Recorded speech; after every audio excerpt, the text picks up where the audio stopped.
Bonggang-bongga sina Kim Chiu at Paolo Avellino dahil sabay na naman nilang nakamit ang bagong recognition at ito ay international recognition under Content Asia Awards 2025 Viewers Choice Awards.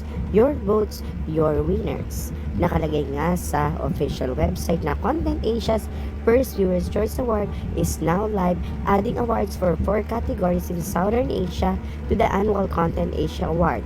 The Viewers Choice inaugural categories are Favorite Movie, Favorite Drama, Favorite Actor, and Favorite Actress. At dyan nga po parehas na nanalo sina Kim Chiu at Paolo Avellino. Dagdag pa sa isa sa mga head ng Content Asia na kung saan sinabi niya, with the launch of the Viewer Choice Award, we're putting additional power directly in the hands of audience around the world. For the first time, non-industry viewers have an official vote, bringing a dynamic consumer voice into the spotlight and reshaping how we celebrate Asia's finest content.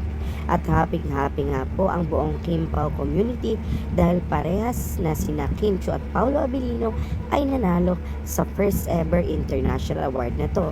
Napapost pa nga si Kim Chiu at nakalagay na, "Wow, thank you so much," matapos niyang matanggap ang Content Asia Viewers Choice Award Favorite Actress kasama ang ilan sa makilalang aktres sa iba't ibang bansa sa Asia tulad ng Thailand, Singapore at Malaysia. Si Paolo Avellino naman ay nanalo din ng Favorite Actor sa nasabing award-giving body kasama na rin ang ibang mga aktor sa ibang bansa.